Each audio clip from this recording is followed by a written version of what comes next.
और ऐसा भोजन कौन रख सकता है? इसमें कुछ षड्यंत्र है।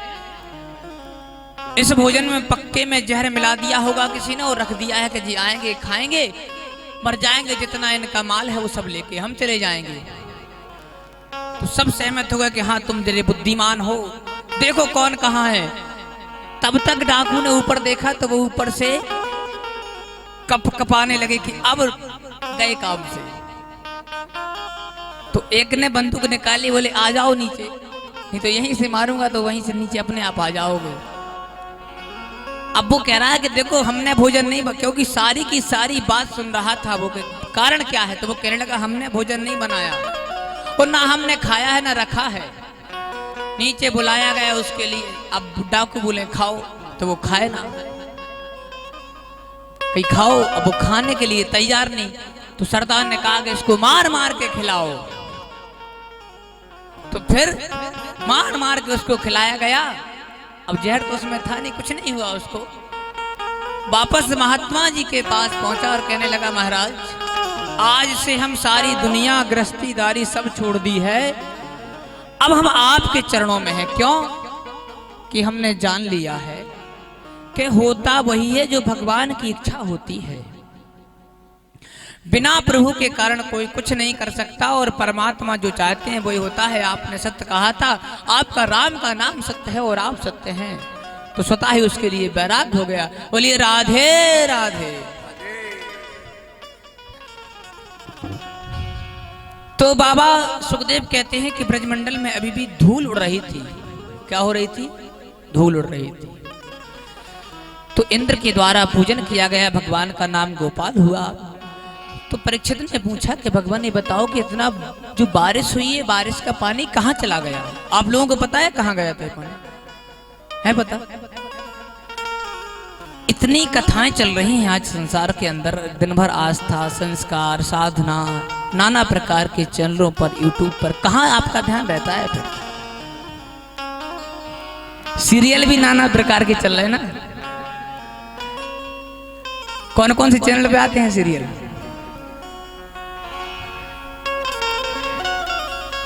तो क्या है कि ध्यान सीरियलों पर है आप सबका। तो जो ब्रजमंडल में जितनी बारिश हुई थी वो जल कहाँ गया? बाबा कहते हैं सुखदेव जी कि राजन एक बार की बात है। कब की बात है? त्रेता युग की। कि भगवती सीता मैया भोजन बनाती थी, रोज ब्राह्मणों को भोजन कराती थी। तो ब्राह्मण वैसे ही उस जमाने में बहुत खाते थे, पर सीता जी के यहाँ बहुत कम खा पाते थे। नाना प्रकार के व्यंजन बनाने थी माँ। तो एक आध मालपुआ खाया ब्राह्मण देवता ने और बस टकार ली और अपने स्थान को चले। तो मैया एक दिन शिकायत करने आई, राम जी से कहा कि भगवान मैं इतने प्रेम पूर्वक ब्राह्मणों को भोजन बनाती हूँ आदर सत्कार से, और ब्राह्मण प्रेम से पाते ही नहीं, मुझे संतुष्टि नहीं मिलती। वो एक दो खा के और बस श्री सीताराम बोलकर उठ जाते हैं। तो भगवान ने कहा कि देवी आप प्रतीक्षा करो, आपकी संतुष्टि करने के लिए कोई ब्राह्मण भोजन करने आपकी अयोध्या नगरी में आएंगे। तो भगवान ने आज किसको पुकारा? अगस्त महाराज को, जो 3 जलांजलि में पूरा समुद्र पी गए थे। पता है आप लोगों को? 3 जलांजलि में 3 आचमनी में पूरा समुद्र पी गए थे महाराज। तो उन्हीं अगस्त जी को पुकारा भगवान ने कि आज हमारे यहाँ भोजन पालो, तुम्हारी मैया बहुत याद कर रही। अगस्त जी महाराज आए, बढ़िया भोजन किया।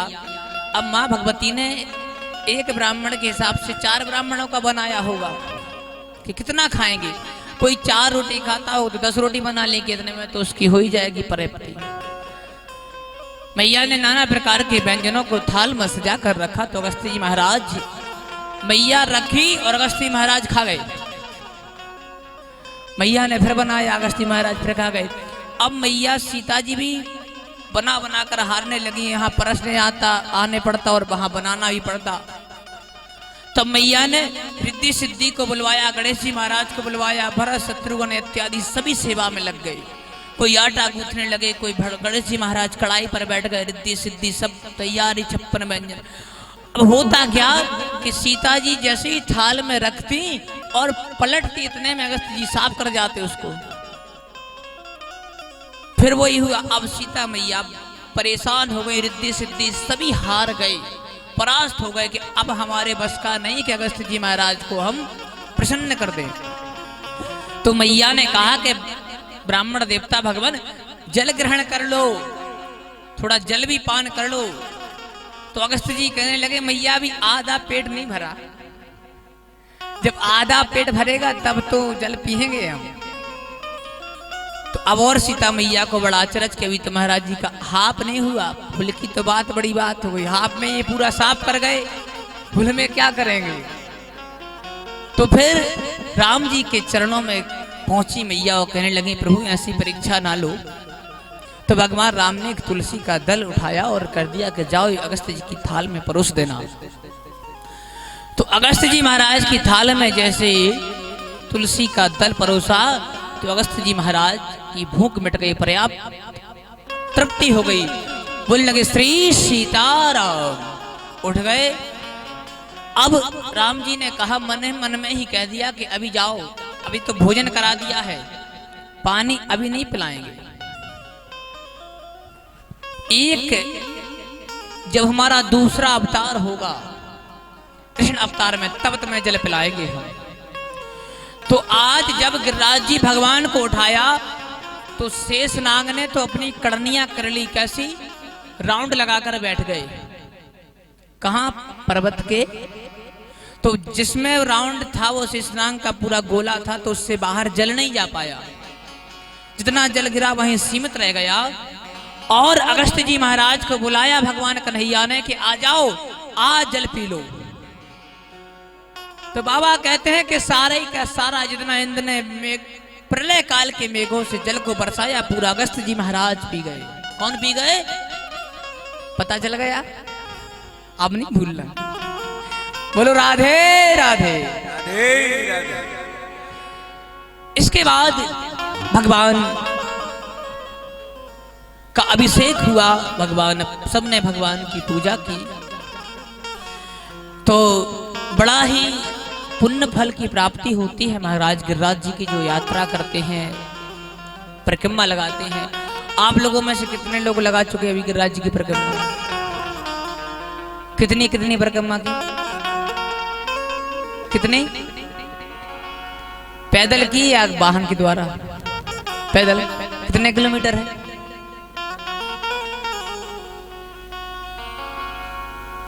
कितने? कहते हैं 7 कोस की द्यों परिक्रमा। 7 कोस का परिक्रमा कहते हैं कि 7 कोस की द्यों परिक्रमा, मानस गंगा करो स्नान, बातें हैं लोग भजन। 21 किलोमीटर की परिक्रमा है। उसमें 12 किलोमीटर एक पर्वत है, 9 किलोमीटर में जितने भी कुंड हैं, राधा कुंड, ललिता कुंड, श्यामा कुंड, भीम कुंड इत्यादि, उन सबके दर्शन होते हैं। अच्छा एक बात और बताओ कि अगर वृंदावन चलेंगे तो कितने लोग चलना चाहते हैं? तो फिर चलें।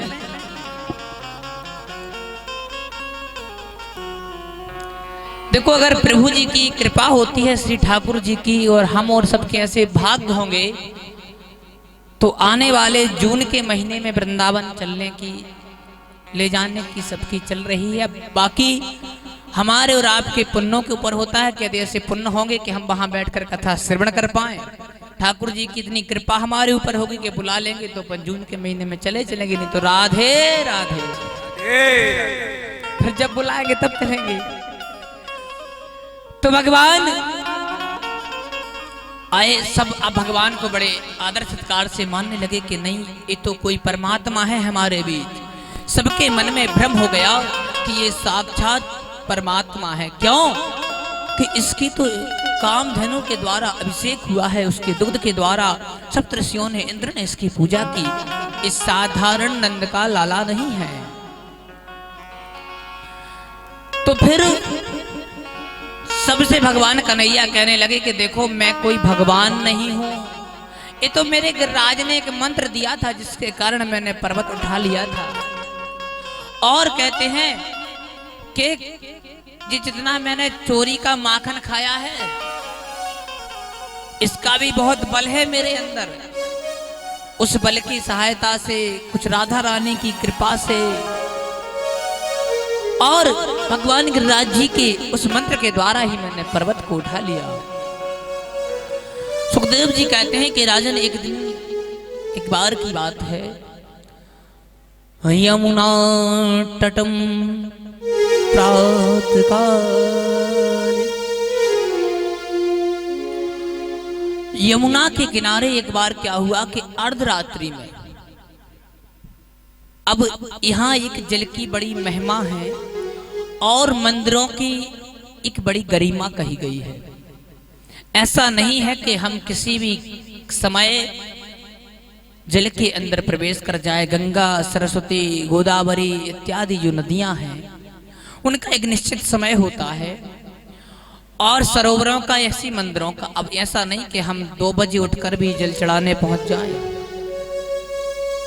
और शाम को भी पहुंच जाए। तो अर्धरात्रि में एक बार जब नंद बाबा, कौन?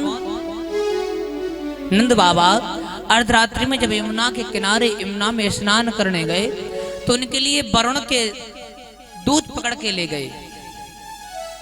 वरुण लोग, क्योंकि जल के देवता हैं वरुण। वरुण के दूत जब नंद बाबा को ले गए, क्योंकि वो अर्धरात्रि में आए थे, उनने जल का अपमान किया, मान लो वरुण भगवान का अपमान किया। तो जैसे ही वो जल में पहुंचे, तो इसके